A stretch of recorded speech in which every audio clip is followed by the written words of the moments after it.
Last summer, we undertook the removal of a derelict houseboat from our dock.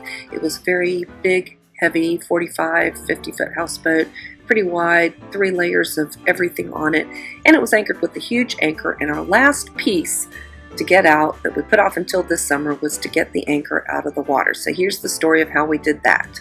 Here comes Jasper. Low was probably about 10 minutes ago. Over here is where the ball is, where we've got to bring that over to the end of the dock, and there is a enormous alligator over there, absolutely enormous. I don't know if you can see that. Let's see if I can zoom in or something. I mean, wow. It's a big guy if I could see him from here. I can tell that the tide's coming in. I can look at the little bit of pollen on the water and just see it's running in pretty quick.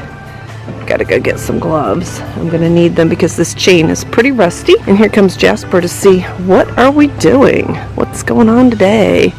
Here's our kayak launch. We do plan on moving all of those pilings up out of there as well. They're the pilings from the previous dock, and they are so full of creosote you can actually smell some of them at low tide.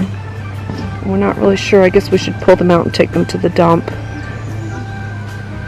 The other day, there were a whole bunch of vultures right over there toward the end of that cypress tree that you see that's lying down. And so I put on my boots and I went over there to see what it was. And it was the biggest, ugliest catfish. And they were feasting on the catfish. And it was really interesting to see what it was. And when I came back, Bill said he knew it wasn't a turtle or an alligator because I came back with my hands empty. And he knew that if I found the skull of something like that, I probably would bring it back to look at, even though I believe you are legally not allowed to have those. So I guess it's a good thing that it wasn't something like that, because I would have been so tempted to bring it back just to look at the skull and see how they eat.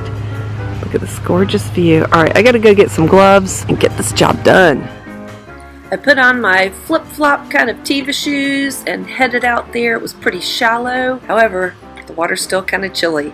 I got out about to here and I thought, oh my gosh, I don't want to get any deeper. This is pretty cold. I don't know. Maybe I'll wait until Bill comes out. And I came back. We had this really strange piece of plywood that somebody had not really laminated, maybe fiberglassed, and so we dragged it all the way out there to where the buoy was, where we had marked where we left the anchor when the houseboat was finally gone. And so what we did was we actually kept pulling on the chain and pulling on the chain until we could get down to where the anchor was, and then get the anchor up onto the board, and then we start floating the board over to the dock. We had to be really careful because if anything got a little bit off center, the anchor would fall off and fall on our feet. So we had to be really careful and keep it free. So we brought the anchor over, dumped it at the dock, and then we just had to go back and work on the chain.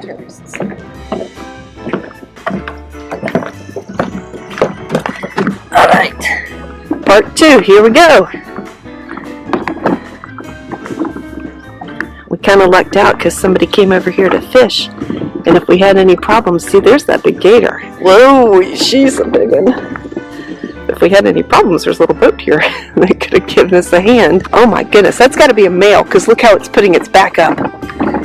Yeah, oh, spring. That is a male looking for a mate. I bet we're going to hear something tonight or tomorrow morning. Is the other one still over there? No, I said fire over there. Oh, yeah. Whoa, look at that, Bill. Look at that gator. I mean, it is showing. It is showing all the females. I'm big, I'm bad. And I've got a lot of these things on my back that absorb solar energy. Woo, and so can your babies. All right. So we've got the anchor down there and the chain down there. And next, we are going to sweat and swear and pull it up. At least that's the plan. This is so good. Oh yeah, I've got a front row seat.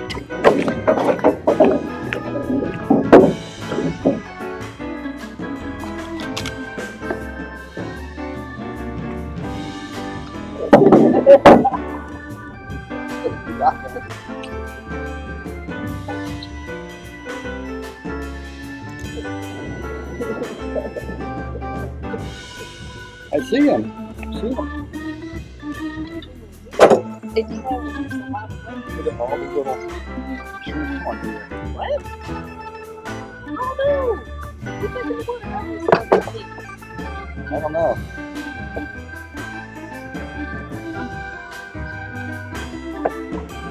Push the crap out of this 300-pound weight. I'm going to move this forward a little bit. We'll keep this board down on the.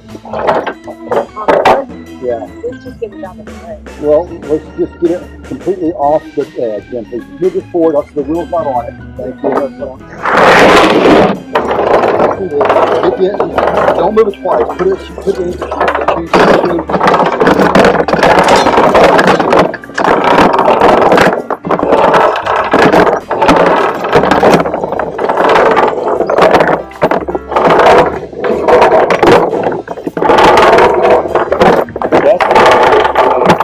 Yeah, I've got the empty part. It's a dead end.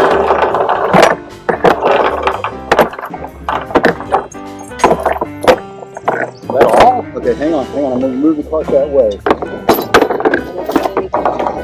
Yeah, it's really flat.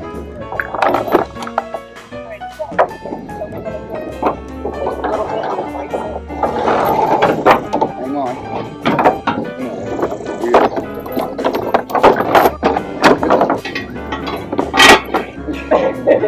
Oh, I thought now was springtime.